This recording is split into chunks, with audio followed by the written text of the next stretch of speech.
Tell me once again why I got on this roof. I chalked that up to bad life choices. In the toughest city in the world, nobody fights crime like these guys. Somebody call 911. Holy sh... And then there's the other guys. Stop humming that song. We know. All the gunfights, all the car chases, all the sex we don't want to have with women, but we have to, all due to what you guys do. And we do it again and again. Hey, if I want to hear you talk, I will shove my arm and work your mouth like a puppet. Peace out. Real characters. You stopping me? What? I think you're a fake cop. I hear a guy who's probably a little insecure.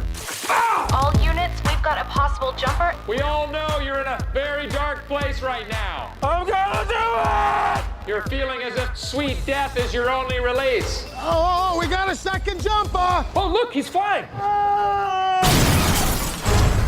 Hi. Who are you? I'm his wife. It's a ball and chain. Oof. Come on, seriously, who is that? I am a real cop. I'm working on a huge case. You're coming with me. It's a wooden gun. Oh! Listen up. We need your cooperation. Run! We are doing a lot of property damage. Oh, cool, a helicopter. Where'd you learn to drive like that? Grand Theft Auto. I want to do good cop, bad cop. I come strong, and then you come in. Got it. I want to know everything now. Okay, well, I'll talk to you. You're reasonable. You want to talk to me?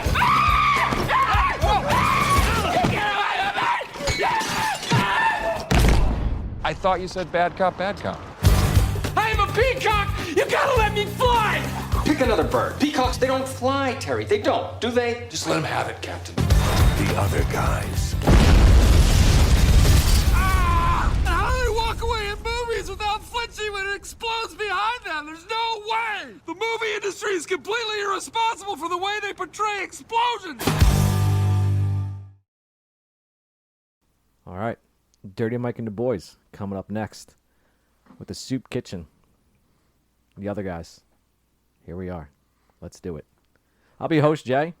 And you know me, my co-host Brian, Nick, guys, gentlemen. So the other guys is what we'll be talking about. Our previous podcast was Coming to America. Hope you guys listened to that and enjoyed that podcast. I know we did. The Royal Penis is clean, but now we're moving on to the other guys. And before we get on to there, our usual, what are we drinking tonight? Brian, you helped bring this lovely beverage to us. Please explain what this is. This is from Alternate Endings. It's called Mostly Dead. What is it? It's a single hop, double IPA. It's 8%. It's from a local brewery right around near us in Matawan.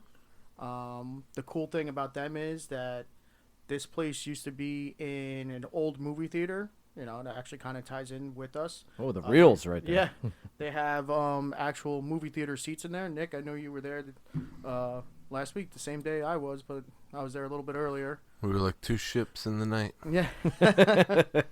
Yeah, but their beers are very, very tasty. It was the first time I was there.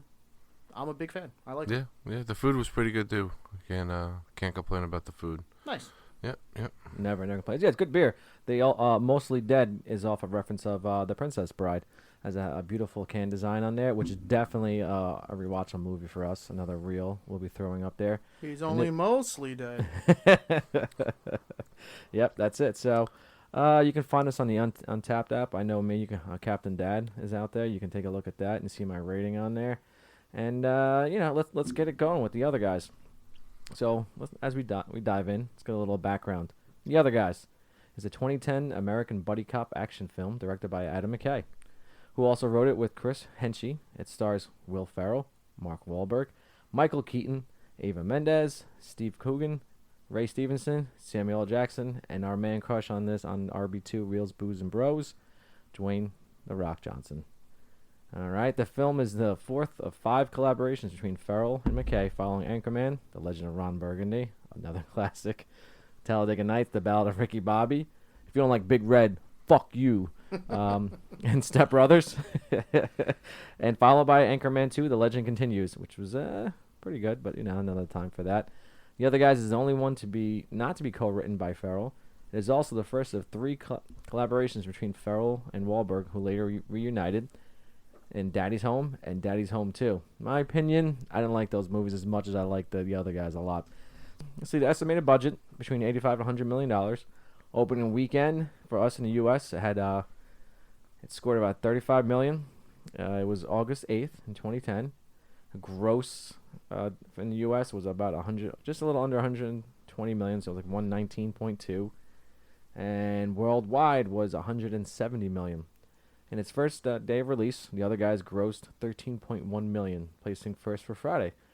It had an opening large weekend take of 35.5 million, placing at number 1 for the weekend of August 6th through 8th in 2010. And it unseated, what awesome movie that we'd definitely be doing on this show, of RB2, and you guys know? You said in 2010? 2010. This movie was number 1 at the time, and then The Other Guys just basically pounced on it and said, get the fuck out. I'm trying to think of movies that came out during that time. I'm going to go with a Marvel movie. That's what I was thinking. No. I'll give you the main actor, Leonardo DiCaprio. Inception?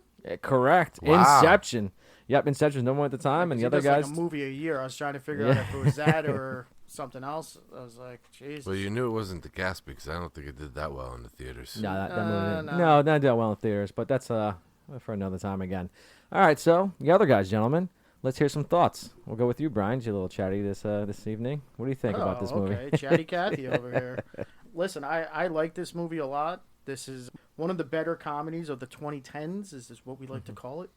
Will Ferrell and Mark Wahlberg have a really good chemistry in this movie, just making it easy for them going back and forth with their lines, and just the cast around them was perfectly built, in my opinion, where it just made everything smooth with the guys. So I truly enjoy watching this, and if it's on, I'll stop and watch it, even for 10, 15 minutes, or I could sit down and watch the rest of it from wherever it's at.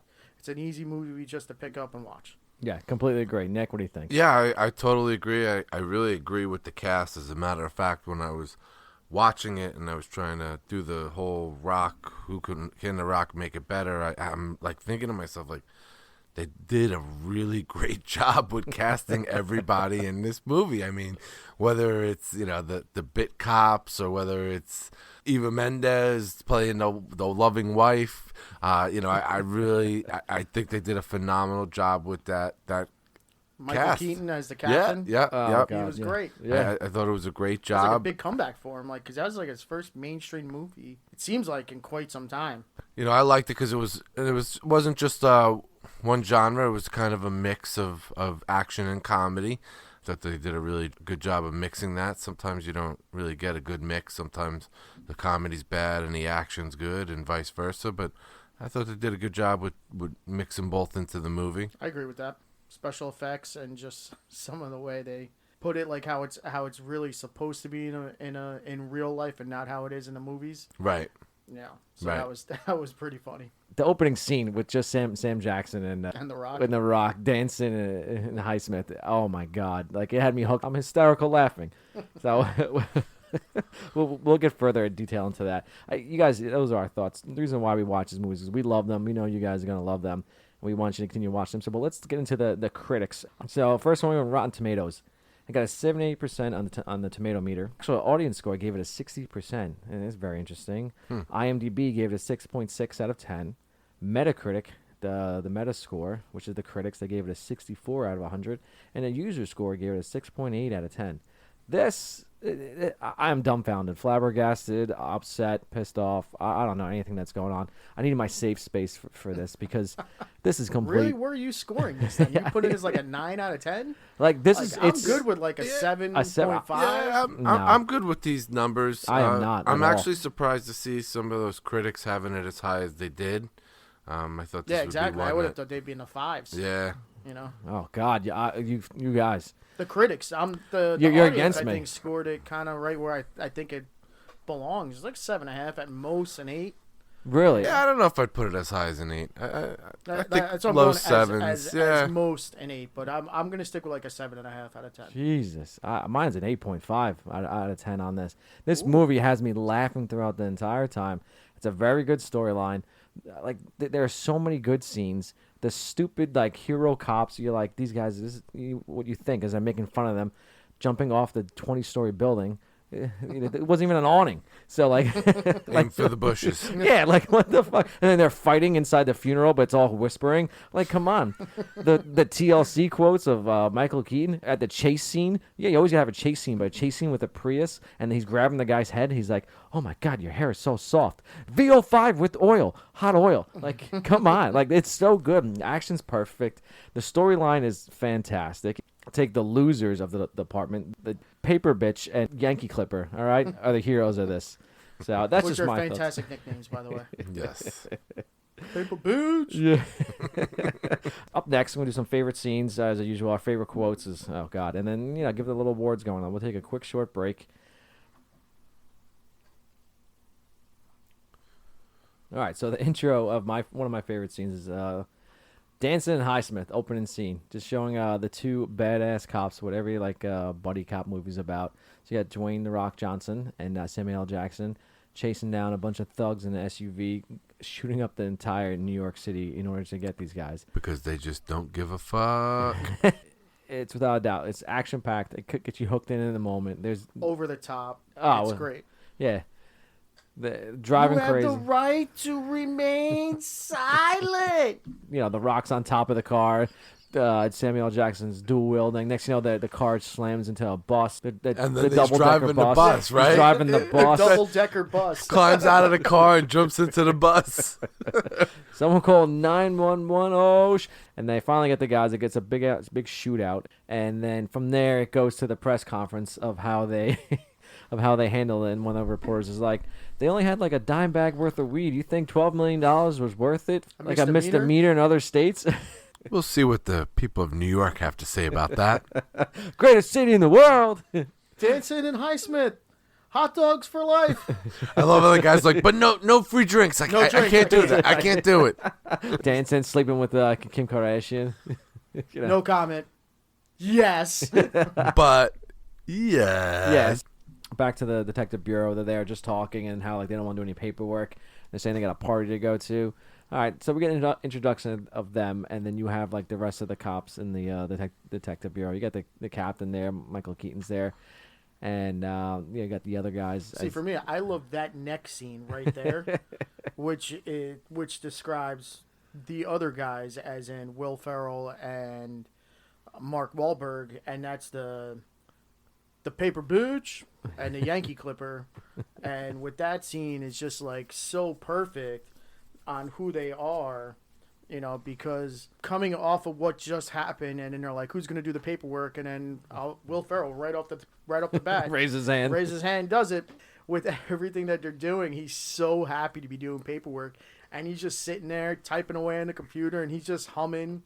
And if you know the theme to Cops, I think it was. No, was it SWAT? It was SWAT. There you go. And obviously Samuel L. Jackson did the remake of SWAT, and a few years prior to that. And then Wahlberg is just like, stop humming that song. Yeah, that's what I have. And then he's just smiling, typing. He's like, stop smiling. He's like, that I won't do. Yeah, that's what I You're had. telling me not to feel emotions. So then he starts humming another song. And do we know the other song that he's humming? No, I'm laughing too much. I did notice it, but in this moment I'm forgetting it. Please tell me, Brian. Remind me. I Dream of Jeannie. Yes, I thought I did think that because I'm Ferrell like, did the remake of that movie. Yes, yes. There you go. A loose remake of the TV show. Right. Which was, it was okay. A little BTS early again. Yeah. But I did have that moment where I'm like, that's interesting that they used that. How they set Wahlberg's and Ferrell's relationship up is fantastic, where he's so angry, Wahlberg, so angry with everything. So not only is he pissed about the way he's typing and pissed about the humming, he decides to leave the room and then just walks right back in. And he's like, I'm not going to badmouth you to someone else because my father taught me some sort of rules. And then he goes into this whole spiel of how he's a lion.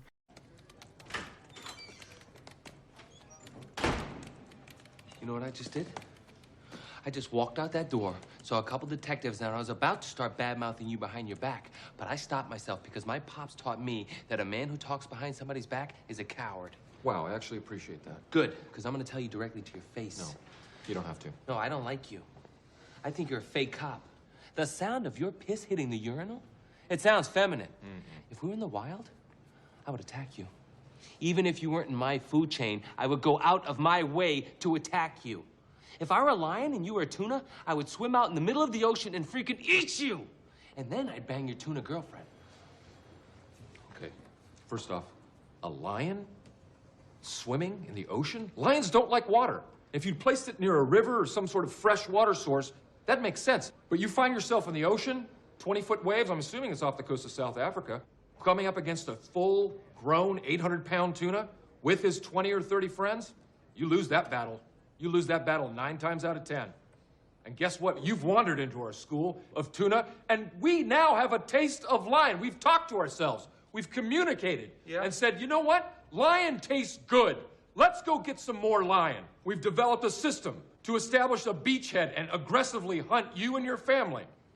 And we will corner your pride, your children, your offspring. How are you gonna do that? We will construct a series of breathing apparatus with kelp. We will be able to trap certain amounts of oxygen. It's not going to be days at a time, but hour 45, no problem. That will give us enough time to figure out where you live, go back to the sea, get more oxygen, and then stalk you. You just lost your own game. You're outgunned and outmanned. Did that go the way you thought it was going to go? Nope. That sets up their whole relationship of the movie with the buddy cop movie, and you're just like, one's the hard ass, and the one's the guy who's just like, he's the funny guy, but he's also just like the nerd, where he's just like, oh shit, you know? Yeah, exactly. So that's what I have. The first 15 minutes of the movie, it hits you 1, 2, 3, all these punches. Like it's like a fast combo. So you have Danson and Highsmith. Scene you just went over, I like to call that the tuna scene, the tuna v lion scene. Then right after that comes the safe space shooting scene where all the detectives are talking about. Yes, that's when they got in there. Oh yes, that's the Yankee Clipper order. Yes. So now you're breaking down. You have Wahlberg's character of the Yankee Clipper of Heights. So he's a biracial angel. So you have that. All right. Hold on the quotes, guys. So in the next after that, then you have Farrell's character Gamble.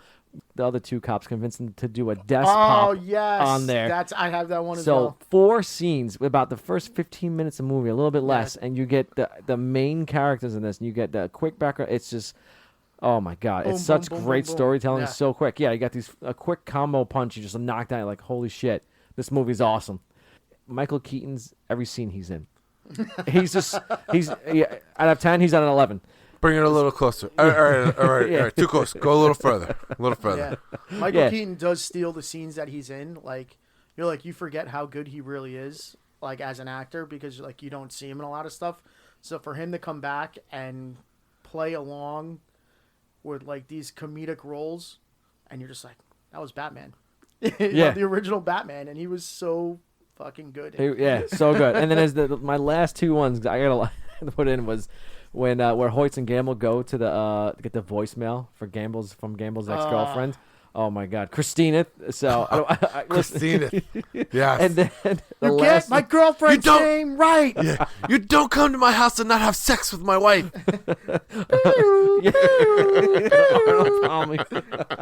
Here come the Arnie Palmies. Yours has vodka. This is the one with vodka, sweetie. All right, and then after that, I would say is how Gamble becomes a pimp, aka Gator. Oh my God, how they explain. We go over that scene. So that's what I got for my favorite scenes. Brian seems to be brushed off the top. Nick, let's hear from you. What do you think of your favorite scenes are? So those are all great scenes, but there were a couple others that I want to add to it. For starters, the dinner scene where Will Ferrell brings Marky Mark over to the house, and he has dinner with them, and he's just like, Eva Mendes is in it, and Will Ferrell's where you meet Sheila. Yes, Sheila. The smoke show. Yes, smoke yes. Shows. The probably, I don't know. I don't mean to knock doctors here, but probably one of the hottest doctors you'll ever see. But hands down. Anywho, I'm gonna move on. You know, that whole thing, and Marky Mark just like so amazed that this is his wife and all that stuff. Who is that? No, is she really your wife? Come on. Bye, Sheila. Wait, bye, Sheila. Yeah, wait. I don't think you heard me yet. Yeah. Whatever. It's a really funny story. You know how we met. Yeah. You know. It's just like, what was that movie with Meg Ryan? What was that movie? Yeah, and Tom Hanks. You've got mail. I don't remember Tom Hanks having poison ivy shoved up his ass. So that whole thing was hysterical to me. And then non-comedy or non-action, one of the scenes that I really loved was that bar scene where Will Ferrell and Marky Mark, they go out together, and it's all still frame shots, but you hear the sound. But just the way that they did that. And that was cool. Yeah, I just thought they did a really, really good job, cinematically speaking, on that one scene. I thought it was just a great job, did a great, even, it was like 5 still frames, and it still told a great story. Yeah, because it tells you how the night progresses from them in the beginning, from they're talking outside on the pier, and then they go into the bar to like wherever Wahlberg goes and hangs out, and it just, there's no words said in the bar at all. It's like Nick says, it's just still scenes, and you're just like, this night gets crazier and crazier. Like they're just talking to a group over here, and then next thing you know, they're getting drunker and drunker throughout the night, and then next thing you know, Will Ferrell's next to another hot chick, and she's shooting his gun, and he's like, like there's a bottle. It's not even his gun, because it wasn't taken from him at that point. It was. Yeah. But there's a bottle that Wahlberg's holding, and she blasts through the bottle, and then there's just like, I think he's like arm wrestling a priest in the back, and then next thing you know, like he's like Will Ferrell's pissing off the fucking pool table, and you're just like, what? And Wahlberg's just holding up the badge, like it's cool, bro. Like you want to hear like the words that are going on, but the picture is painted so perfectly on how that night goes. You're like, oh, this is phenomenal.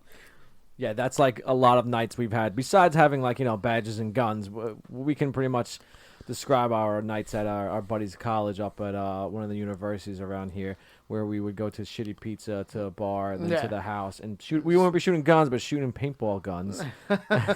Just a lot of stuff that happened. The next scene, I would like to build off a couple of the scenes, like especially like the origins of the Yankee Clipper scene of like Wahlberg, where he's just like, no, I'd rather not share. Like they're like, you've been coming here for 6 months, and every guy in there's douchebag, fucking guy, fuck this guy, and they're like, no, and then he was telling the story like how he pulled tunnel duty for the Yankees in Game 7 of the World Series, and ends up shooting Derek Jeter in a leg. And you just hear some guy, you cost me $20,000 on that game, in that thick New York accent. And the other guy's like, why would you shoot Jeter? He's a biracial angel. You should have shot up A-Rod. You should have shot A-Rod. Like, it was so perfect. And the other guy that's in that scene, the guy Jimmy, like he's actually in the Daddy's Home movies. Yes. He's in the second one, and he's in like the Jumanji movie. And he's just like a nice supporting character. Yes, he's an Ant-Man and all that shit. Yes, he so is. like he's good. Played the stepfather a lot. And then yeah, exactly. But the way he is in that scene, like when he's just like Chinatown, 3 triad gang members. I pop 2 of them off the draw. Bang, bang. Yeah. Then I raise up to take the leader out. Oh shit! I feel like I'm there now. I hear a whistle. My partner's on the roof. He says, "Let's even the odds." He tosses me down a Mossberg pump. I send one through his chest. Game over, bitches.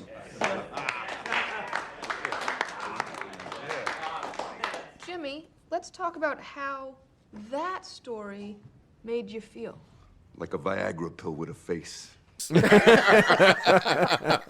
That's true. What? Like, that's true. Yeah. But that's so good, and then it cuts right into the desk pop scene, which is only like 2 minutes long. But like the Rob Riggle and Damon Wayans characters, they're like side guys, but they're like trying to be the next guys after Danzig and Highsmith. So they're like the rivals of like Will Ferrell and Mark Wahlberg, and just the way they are, they go up to Ferrell and just like, we were just wondering, how come we never done a desk pop? It's like, what do you mean? Like, how come you never shot your gun off in the office? And he's like, no, that's not a real thing. He's like, yeah, it's a real thing. And Riggle, who, when you find out some of Riggle's backstory, is pretty cool, because he's like a guy who's actually been in the military for a long time. Yeah, he was a Marine. He was like for 20 years. Yep. Yeah. So, I mean, like, I respect him even more. He's funny as shit. And, like, some of his roles, like, he gets a little annoying, but just this one was like the perfect amount. And he's like, listen, we respect the flag, but you shit on it every time. Wait a second. The guy from you're telling me the guy about going Kobayashi on that dick Yep. was in the Marines for 20 years. Big time. Yeah. Wow. Yeah. Listen, being he's a great American. Wow. Being a fellow Yeah. veteran, listen, we all got a little screw loose here there, so I can agree with But some of the he's stuff. so funny. And then crazy how they pull in Jimmy right at the end. They're like, Jimmy, when was the last time you did a desk pop? And he just turns around like it's no problem. September 08. Like it was like he didn't miss a beat in a conversation. And Will Ferrell was like, okay, I guess I'm just gonna do it. Right, guys? Just pops the gun off. And everyone's like, holy shit, he shot the gun. And everyone, all the cops come running in. Shots fired, shots fired. He's like, I did my first desk pop. That's a real thing, right? And Wahlberg's like, no, it's not a real thing. They were so convincing in their argument. It just sums who Ferrell is because he's so naive as a cop. He doesn't know anything. He's just a behind-the-desk guy. Forensic accountant. Yeah. Detective. But it was so good. Like, that scene makes me laugh all the time. Love it. Yeah. Quick, funny. It gets to know a character within a few beats. Nick, you have any other ones you want to add to that? I know you got Brian tried to cut you off because he's a little very hyper. Who likes this movie more than me now? I don't know, but Nick, what do you think for scenes? I don't know. I think my score is right, but I'm just saying the scenes. Okay. I felt like for the most part the movie was like a lot of one-liners, not necessarily great scenes. You know what I'm saying? But the other scene that really that really got to me, very upsetting, was I'm sorry. Okay. It's a great compilation of one-liners. I'm not going to deny it of that. I really am. I'm not. For me, the other scene was the one where the mother-in-law is coming out with the walker, grandma, and she's relaying the messages, and they're these dirty ass messages. He says things that I can't say. I don't want to do this. You remember when we had sex 3 Halloweens ago? Yeah. Meet me there. That's not all she said. I don't want to say everything. He wanted to use something with the mannequin hand. Please, you have to say this. I may die tonight. Okay, fair enough. Yeah, that was a good scene. I do like that, so it's solid. Okay, so we got that. I think anything else you want to add to that, Brian, Nick? I got all mine out there. Anything you want to, I guess, elaborate? For scenes, like Nick brings up a good point. Like the movie is a lot of like just one-liners and stuff like that. Like it's a cohesive movie, like where it flows through, but a lot of the other scenes aren't as memorable. Maybe the other one you could talk about is when they're going to try to do good cop, bad cop. But then it becomes bad cop, bad cop. Yeah, bad cop, badder cop. I saw you do that, and I thought, man, how am I gonna beat that? Yeah. I'm gonna human shit in your mouth. That may be another spot like where we might have missed, but other than that, I really can't think of another scene that's gonna stand out more than what we said. Like the first 20 minutes of this movie is phenomenal. And it just sets the tone for the movie. And I just feel like it's so hard to live up to that for the next hour and 20 minutes that is the rest of this movie. Really? Yeah. That's an because I like the scene-wise. Scene-wise. Like I said, the story is cohesive and it goes and it flows. But it's just tough when you hit, like when we're saying 3 or 4 of the best scenes are right in the first 20 minutes. So it's tough to top that, That's where I'm at with that. So they blew their load in the first 30 minutes. Yeah, and not saying, hey, listen, that's and then they were just trying to that's a gigantic load, but pace on through. I got you. All right, so that's there for scenes. Since you guys saying this is a very quote heavy movie as opposed to a very scene heavy movie, go throw some quotes at you. What do you think, Brian? What do you think? I got to start by saying it's just a bad time, Bob. Okay. It's a bad time, Bob. But he's always yelling. He's always yelling, and that's great. Poor Bob and his wife. All right, who wants his paperwork? Yeah. It's fat. It's ugly. It's got Danzig's fingerprints all over it. Yeah, okay. Just like Bob's wife. Yeah. I see. All right, Brian, why don't you hit us? All right, so some of the quotes that we're gonna go with. I'm a peacock. You gotta let me fly. Got that one. That's a class. That's- Yeah. Always. That's him. They don't really fly. You know, But just how he sells it, and then he kicks the water over. He's like, he's Like so ninja upset. He's like- so that's good. Gators bitches better be wearing jimmies. Yes, that's a great one. That's another phenomenal one. Bang your tuna girlfriend. For some reason, I love this quote, and it's not like a super memorable quote, but it's a Michael Keaton one. And when they're going to see him at the end of the movie, when he's working his other job, Bed Bath & Beyond. yeah, when he's working at Bed Bath & Beyond, and he sees Alan, and he's just like, "Oh, hey, are you here for the bath mats?" Because he's right before that, he's giving this huge speech to the rest of the employees. He's like the manager there, and they're like, "Just so you know, we got the bath mats in," and everybody's all excited. They're clapping. Yeah. And then he goes, And right there's a into telling serial rapist. He's like, "Oh no, that's my other job." But no, seriously. But if you live in this area, you should walk in Paris. It's safe. So that part is good. I want to say, obviously all the TLC quotes from Michael Keaton. Yep. So That's great. Listen, You've got to know what you're saying. Yeah. Don't go chasing waterfalls. Yeah. Here's another one from Michael Keaton. When they're talking with the Australian guy, "Shake your dicks, this pissing contest is over." Yeah. The best is that he gives a wink in the middle of that to gamble. Alan, he's just like, yeah, he's like, Gotcha. "Yeah, I got this. Check this out." in the when Will Ferrell and his wife Sheila meet up, and he's like, "I'm about to do your grandpa style." I love that scene, but I loved when he was like, "I'm gonna break your hip." Yeah. No. That's I was torn between the two, so like I went with the grandpa style, so that was great. And then the other one that I like is at the end of the movie in a car chase, and it's a 2-person quote. So it's Wahlberg going to Alan like, "Where'd you learn to drive like that?" And he just yells back, "Grand Theft Auto!" So, and then the Australian goes, "Somebody's been playing Grand Theft Auto." That worked out too, dude. I was dying. Those were so good. You're just like, oh man, it was just funny. I see. So it looks like Brian got his in. Nick, you want add on so to that? I agree with, just about everything that he had on there, and so there was a couple more for me. When they're driving, when Marky Mark and Will Ferrell are driving together in a Prius for the first time, and Will Ferrell plays the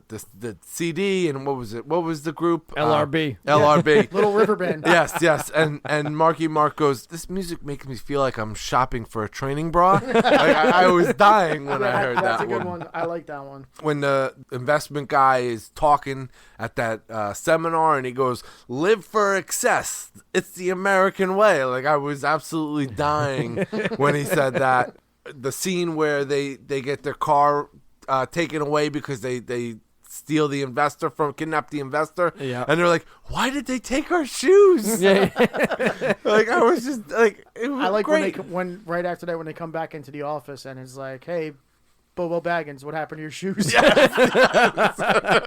The Waynes over there. That's a classic one. Moving on to the dinner scene when Marky Mark's like raving about how hot Eva Longoria is, and he's like, Will Ferrell's like, "Look, they're not all first-round picks." Yeah, that's another good one. I'm telling you, I got the one-liners. Like, I'm gonna keep going. True. This is a movie of one-liners, right? The Christina, we already talked about that one. That was a big one for me. When the explosion happens and he's talking about Star Wars, and Will Ferrell Don't you ever is bash bashing Star him. Wars? Don't you dare bash Star Wars. Yeah, that was a great one.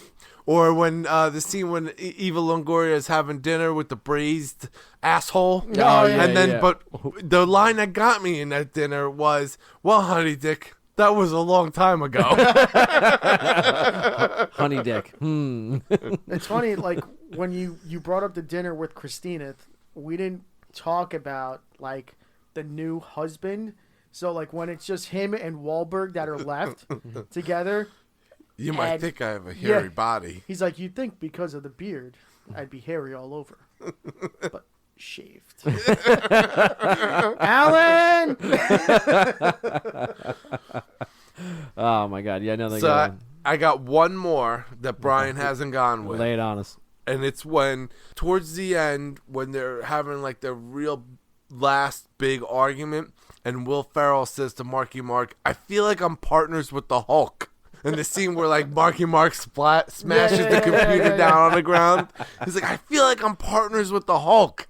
It's tiring. It's tiring. All that anger.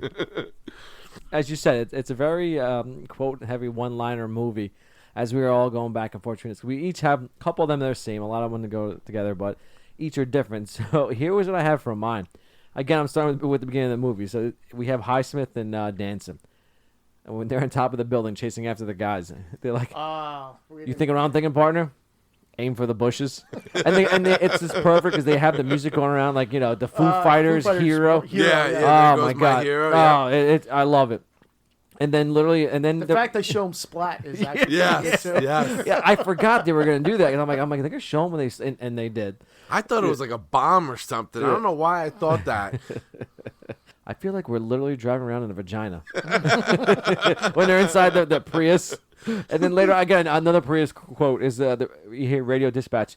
Hey, Hoyt Gamble, we found your stolen Prius. It was voting for Ralph Nader. Yes. I was like, oh my God, I can't believe I forgot about that fucking quote. That was like, and then again earlier with the scene with how happy Gamble was. Hey, I did my first desk pop. He's all excited with his gun pointing up. Everyone has their guns at him. Like, what the fuck is wrong with you? And so we have they call him the hazmat officer. Another comedic. I think he was like another comedic actor. He's been in a lot of like these like side roles. I forgot his name. That's escaped from me. Maybe I'll add it later. Probably not. I'm very lazy. He goes, yeah, we found a lot of stuff from bodily fluid and hair samples. We determined that a bunch of old homeless dudes had an orgy in the car. Yeah, you know what that's what that's called when they do that in there? It's called a soup kitchen. It's pretty rough stuff. He goes, not long after that, a mama raccoon came along and gave birth on the floor. I'm in fucking tears laughing. Yeah, no, the soup kitchen about that. That was good. I do truly enjoy that, like the soup kitchen line, because then they bring that back up because it's Dirty Mike and the boys. Dirty Mike and the fucking boys. And then they actually we will have sex in that car. We see him again. They see him again. They're like, hey, and he's just like, hey, you guys want to join us over here in this F shack? I'm fucking losing it. And he's like, are you Dirty Mike? And he's like, yeah. He's like, and then they just show the badge. And like, oh, it's the cops. And then just running away. Like we will have sex in that car. I'm like fucking 6 homeless. Another fun fact: the guy who actually is. Hold on. Okay. Wait, let's save that for BTS. So to save you the edit later, the cop who made the comment about what happened in the Prius, Rob Hubel. Yeah, thank you. I looked it up on IMDb. Okay, good. And then, all right, I got two. Obviously, the peacock quote: "Gator needs his gat, you punk ass bitch." Talking to the captain. And he just hands it to him. He's on the phone. He's like, oh okay. I got it. As he's trying to investigate the rest. Oh, my God. My cheeks hurt from laughing so hard from that. All right. I think we should take a quick break because I can't stop laughing. I have to get composure. I think we're going to take a quick break and we're going to go head on to the awards for this. All right? Bear with us. Gentlemen, you have two choices. Jersey Boys or Mamma Mia. All right, and we're back. So our composure is somewhat here. We're gonna go now with the awards. So let's start off with best quote that we had in the most memorable quote throughout this movie. I'm gonna nominate. Honestly, for me, it's very tough. I'm gonna say I'm a peacock. You gotta let me fly. I've used that in so many conversations. The stupidest things that's going on. I don't know, Brian. You're shaking your head a lot at me. No. Listen, I am full on in agreement with that. I'm like, I don't even think it's a question. Like, that is hands down the best quote in this movie. Just the way he sells it and everything he does with it. Like I said earlier, with kicking down the water machine, and he was just like, just so angry, but so like in the moment, like he wants to do more. What do peacocks really do? I mean, at episode 3, I shouldn't be so surprised that two brothers agree so strongly on a quote. But in this moment with this movie with so many quotes, I'm a little surprised that this is what you guys are both agreeing with. I mean, listen, listen. that's my. He's agreeing with one, me. hands down. I just nominated. There's other ones there. I mean, listen, he just said hands down number one. Yeah, that's my favorite quote in the movie. But I will give a solid number 2 is, "You're gonna bang your tuna girlfriend." Like that's I don't know what it just. Once again, Wahlberg just fucking sells it. How he does it. It is so good. I wanted to give. And that's all. Once again, in the first 20 minutes of the movie. I told you, I wanted to give more to that. Listen, well, Peacock was later on in the movie. Let's give it there. So 21 minutes. No. Okay, but that entire that scene, that's probably. Well, I'm nominating that tuna scene as my favorite because there's so many quotes out of there, but yet it was probably the most memorable, like one of my favorite scenes. Because when we brought this movie up, we just started talking about it on the last podcast, I believe, and the Coming to America one. We're jumping to scenes. I don't even get to. No. I'm saying because I just want to make sure. I got you. No, I'm saying because there's so many quotes and that's more encompassing. It's for me that was an encompassing, not, as opposed to just the one quote. The peacock sticks with me. I wanted to go with a gator quote, which is probably the one with the punk ass bitch, which I like. That's very. I thought there was more. It's very tough for me. I know where you're going. So, I think Nick, everybody knows. Especially, I'm excited you're talking about Gator.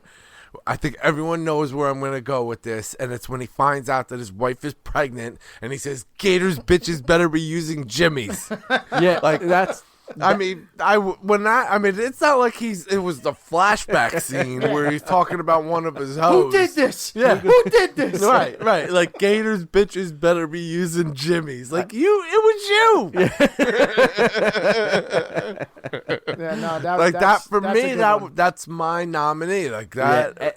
Yeah, honestly, that's when I was torn between both of those. Because, but I feel like I've used the peacock one just probably like 3 times more in my entire life, as opposed to Jimmy quote, "Gator's bitches using Jimmy's," than once the movie came out for a couple of years. But now I'm more of the peacock kind of guy because listen, a lot of times I need to fly and no one's letting me, so that's how I feel. I don't know. I guess it's a tie. Maybe we'll let the audience decide.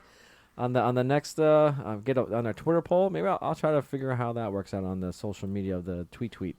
From here, let's go on to our favorite scenes. I started off, Nick. So what about you? What do you think? Once you nominate a scene, we'll talk about it. So I'm gonna go with the bar scene as the best scene, and it's just because it's something different from the rest of the movie. It tells the story in a totally different and not just different within that movie, but I mean it was different way of storytelling, period. Not many scenes are that way. You might get to see, I mean, it was very Matrix-like, but Matrix, it was never like an entire scene that way. Yes. They might freeze a certain thing and change the perspective, and then it's back to action. More like a special effect. Right, this was just like totally like, the whole thing was like, oh, let's look at the angle from this point. All right, now let's move to this point. And just telling that story and still frame in that way. Yeah, that was really cool how it was done. Right. I just, for me, I have to say that's the best scene, the way that they told the story in that one. I agree. It's completely different from how the movie is done. Because like you said, this is a quote heavy movie. Right. And they are not talking throughout any part of this. Right. But the story is so perfect in that 2-minute scene, right? That you understand everything that's going on. Exactly. Anybody who's gone out and had a night out with the boys, or even I'm sure even a night out with the girls, you know. Yeah. You know, my wife's got a story where she came home with a Corona box on her foot instead of a shoe. You know, so even the women can relate to that scene. You know. Yeah. No, I agree. That's a solid scene. Yeah, I like that. Brian, what do you think? Oh, man, I am torn because, like, I got 3 scenes that I could pick with, and it's either the backstory of Gamble and the Gator, how he becomes Gator. Like that, it's not a huge No, I was just plot. there for protection. Yeah. I'd schedule some things. That's called the. Dude, you were a pimp. You had a. It's called a stable. Yeah, you had a stable. You had a stable of hosts. You know, like. So like that one is one. I got the paper bitch and Yankee Clipper right in the beginning. You know, bang your tuna girlfriend and lying tastes good. Like the origins of the Yankee Clipper, like of how he becomes Yankee Clipper, and yeah, man, I don't know. I'm torn. Like I could go any way between any of those scenes, and if you were to say like that's the best scene, I could agree with all three of them. But I'm just gonna pick one right now, and I'm just gonna go to Yankee Clipper. Like I just love Wahlberg's delivery because he doesn't want to talk in his whole meeting. He's like, no, I'd rather not. And then how everyone in the whole meeting just turns on him. Oh yeah, he was being groomed for a high position in Yeah. homicide. Yeah. And his career went down, which they touch Imagine on what later would have on. happened if you didn't shoot Derek Jeter. Or he's like, you shot Derek Jeter, and then he was like, you didn't mean to shoot Derek Jeter, did I? yes. Quick little one. He's like, did I mean to shoot him? Yeah.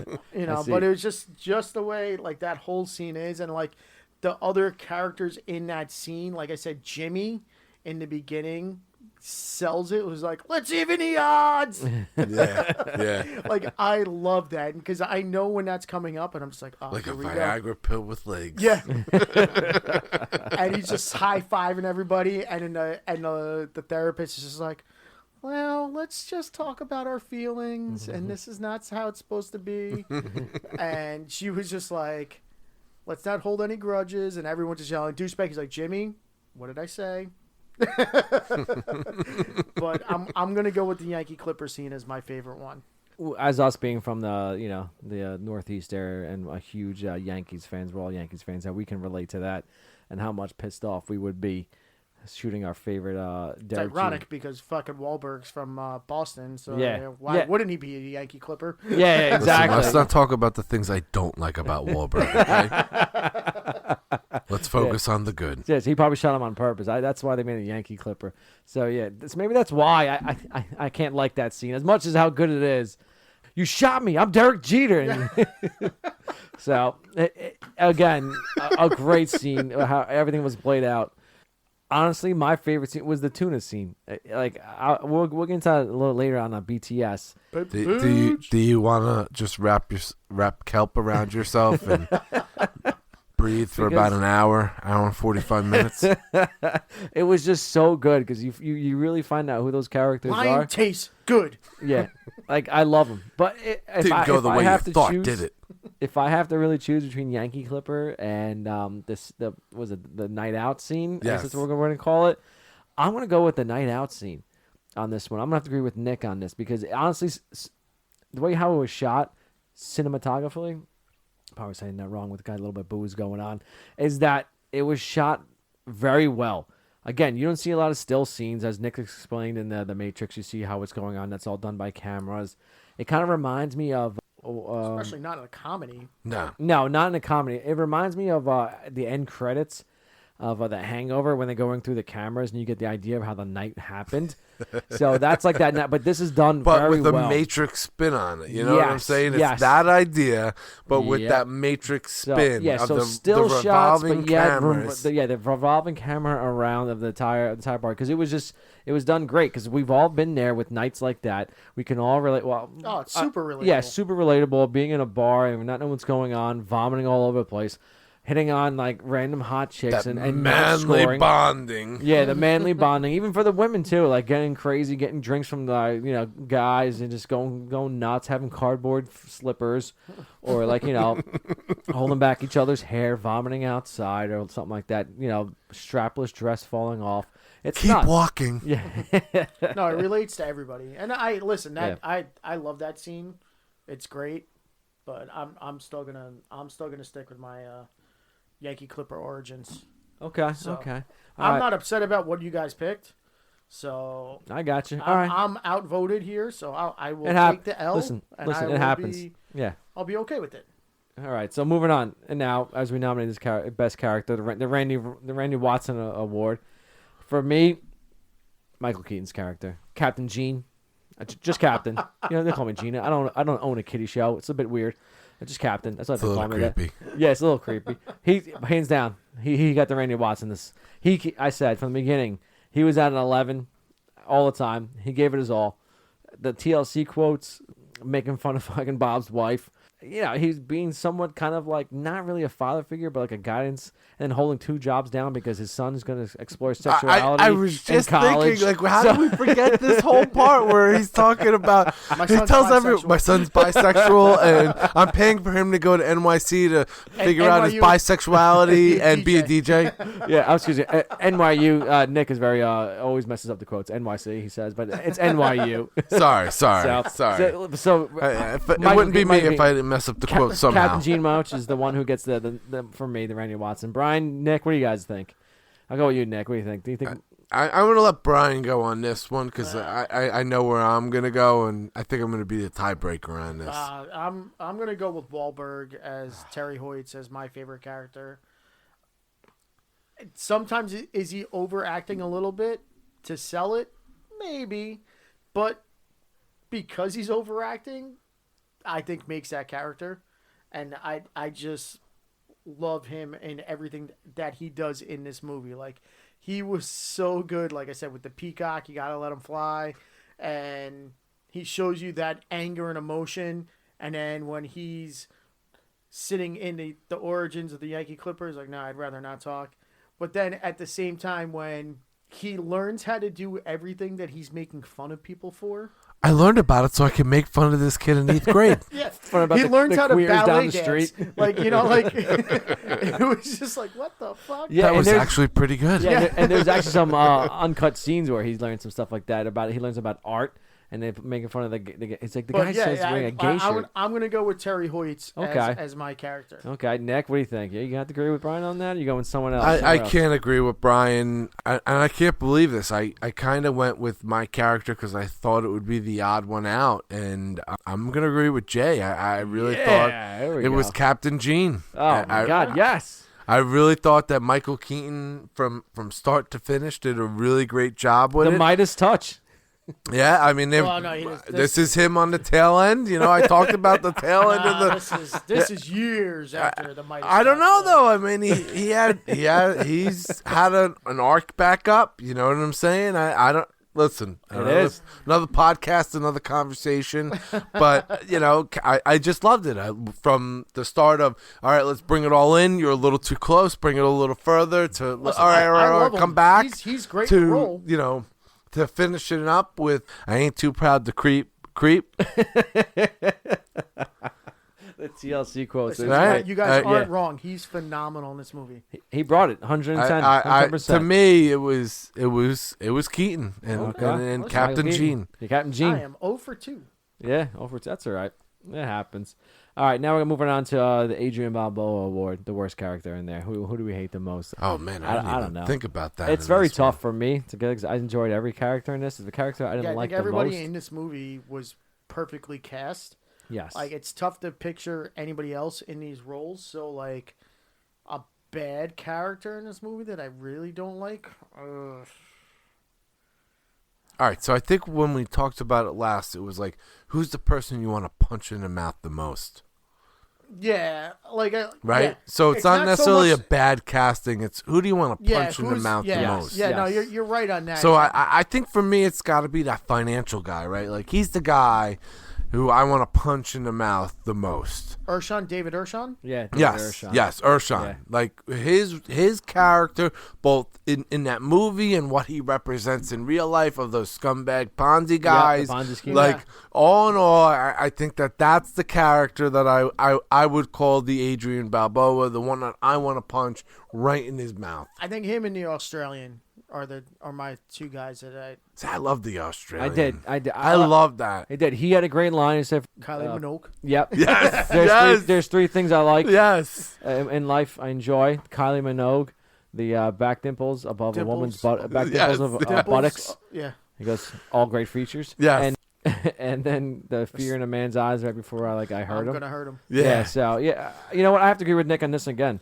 Yeah, no, Urshan. I think Urshan is probably the guy. He sucks. Like, it's funny he was some of the stuff. Yeah, I do like him in the movie. Yes, like, but like Right. his overall stealing his character. Yeah, the way. Yeah, stealing money from us, whereas we're trying to make some money. Hardworking guys.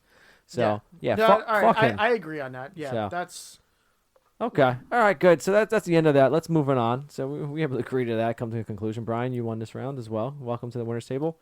We're going to go a little behind the scenes BTS here. I'm going to start off with, so the director, Adam McKay, has said that the other guys came about essentially by accident.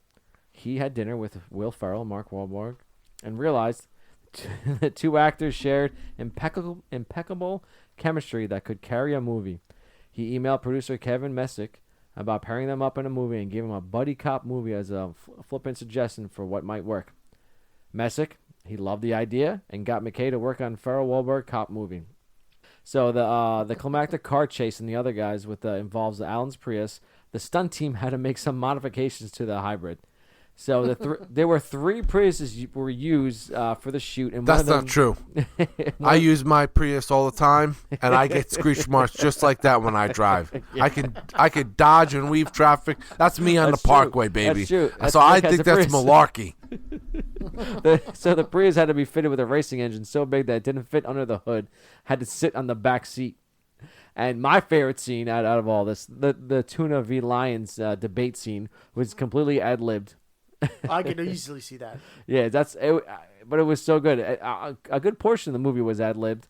And Dirty Mike was actually the director, Adam McKay. That was one of the ones I had. So that's what I got for a little BTS. Get the hell out of here. That was him. Yeah. That's That was Adam McKay.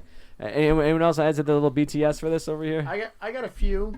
The Highsmith role, which is actually Samuel L. Jackson. Yep. It was originally written for Michael Chiklis, which is because he was the Shield. The Shield. Yeah. So you could see how that pulls off. I can think he pulls it off just as well. Yes. Because if you ever watch a Shield, that's the same fucking character. Yes. So that's great. Another one, Captain Gene Mock, was actually a real life person. He was the manager of the California Angels. Oh shit! Back in the day in the 80s when they actually went to like the ALCS in like 82 and 86, I believe. And reason why, because Will Ferrell is an Angels fan. Oh, very nice. That's a nice Little tidbit. Random, but hey, why not? And then the other random one that I have is in the movie poster, Will Ferrell and Mark Wahlberg have the same badge number, and that is 10712. Those are my little tidbits that I don't think most people notice, but those were things that you can find on the interwebs, okay, on the line. Nick, anything you might want to see or add? You think of? So I actually found a little tidbit about Will Ferrell's character on the Boston Herald. Ooh. About how his role was somehow inspired by the guy who caught Bernie Madoff. Interesting. And they do mention Bernie Madoff. Yeah, I mean, the whole thing is mocking Ponzi schemes and the people. Yeah, hence the end credits and everything that happened. I mean, even the whole story when they go of into the security, right. Besides like Enron. Right. They're making fun of all. Well, those aren't Ponzi; those are just bailouts. But but they were, it's like, hey, you're as good as these guys, and they all got caught and exactly. Shit tons of money. But I thought that was pretty interesting. This is episode 3. It's my first behind the scenes. It's movie related. There you go. I'm happy to contribute this time. Yeah, welcome. Is that all you got? You good? You want to? I think that's all I got. I thought that was a big ad. It was very interesting. Thank you very much for bringing some knowledge to this, a little BTS. All right, moving on. Can The Rock make this movie better? He was in it. He was there. I did an amazing job. My little tidbit is, for him, I think I would like to see a mini series of him and Sam Jackson's before and how they became, or a couple like show like Going through the academy. yeah, I don't know something and how Well they became played. like that. So you know what? I would didn't like think that. that there could be anything about this movie that could be a franchise or a series or anything. And that right there, you sold me. Yeah, that's what I'm I think. in. As opposed I'm to like, in on that. Yeah, I'm gonna combine like the sequel franchise to just continue on because I love, as you know, I love this movie. I wanted a second one of this. They set up a second one for this. Yeah, they See, do. but I they don't do it. I don't think I could go into a second one. Oh, I don't my think God. it has to be the same exact thing because they that's how they bring it in because they bring it into Derek Jeter is dressed up as some homeless guy gives him like some paperwork and it's on Goldman Sachs. So it's like, okay, do you really want to go down this same sort of financial road again? Wait a second. I missed that. Go rewind. At the end of the movie, Yeah, Right. the end of the movie. Like, there's another end scene right after they're getting hot dogs at Coney Island and Nathan's. Right. And I missed. Because I remember because the it's Coney not Island hot dogs. it's I remember not- them in the car Yeah, and Will it's- Ferrell talking about how he lost Goldman his Sachs. He lost his virginity to Heather Locklear. But Yes. She was but chubbier at the way same back time, then. In like an uncut version of the movie, they get when he see. has a manila envelope. You know that red end Yeah. that version didn't So give he us has this he has a manila uncut envelope version. that's handed to him by a homeless guy, which is Derek Jeter, and he's like, "This goes further than what you think. You need to get on to this next case," and it's Goldman Sachs. So that's why you could make a second movie, and you could make it into something. My whole thing is like, do you really want to go down another financial sort of thing with it? Like, I wouldn't mind seeing a sequel, but I don't know if I want to see the same sort of thing with dealing with finance. I could see something else. And how do you evolve the characters and still make them be funny? Exactly. Because if Mark's still got to be a peacock, I don't know how funny it is. to Listen, see it I come around. would. There's so many other plots. I want to go down the financial route. No. But I mean, they set You it up, can do they like set it up terrorism. for it to be that way. Yeah, I'm they, just saying. Yeah, but that's just one. But yeah, as they set up for many different movies to be something like that. I would not go. I would go terrorism and have him fighting like some sort of like terrorist from like Afghanistan or like somewhere else. It'd be nuts because don't forget. Erskine had like what did he had? He owed money to like the Russians, The the Chechens and Chechens, the Nigerians, and what about them coming in and stuff like that? Oh my God, it's like nuts. It's very unfair. It seems like they're cheating when they have a chopper.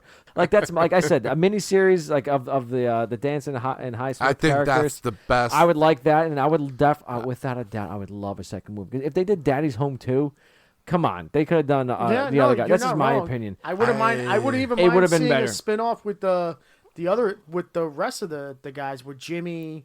Oh yeah, Rob Riggle and Damon Wayans Jr. as Yeah, those I characters. thought those guys were Yeah. great. Yeah, yeah. You know what? I think they were don't good. know. I'm not I sure don't if know. That'd be more those of a guys can carry TV another show. movie.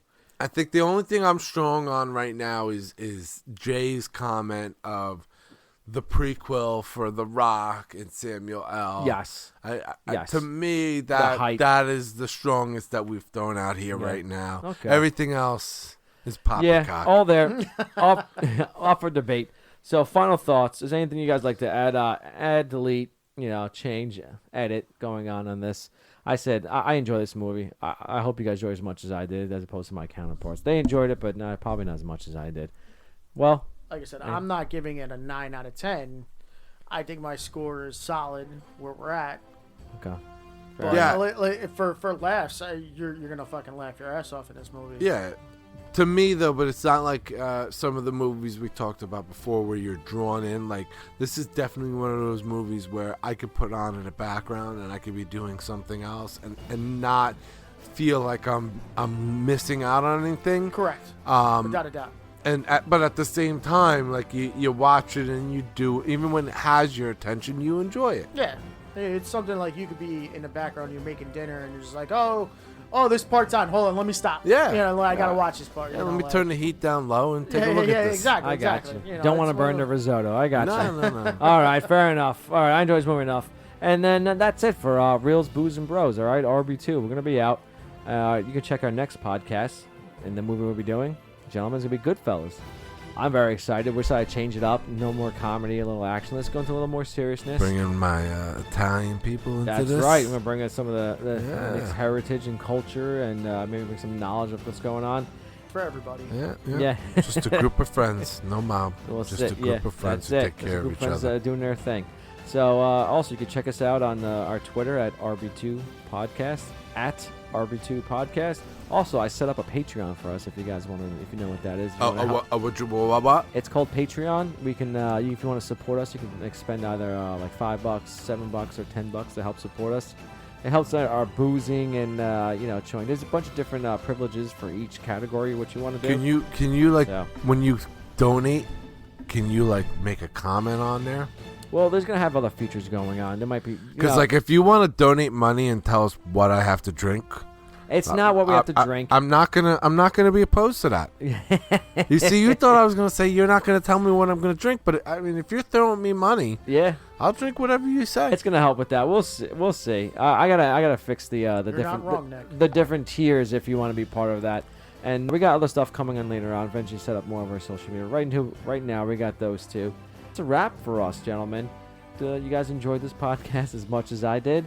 RB2, Reels, Booze, and Bros, we are out. And Jersey Boys, the pageantry, the costumes. It was amazing. And I really enjoyed it. Looking forward for the cucumber water. We're all peacocks. We all have to fly.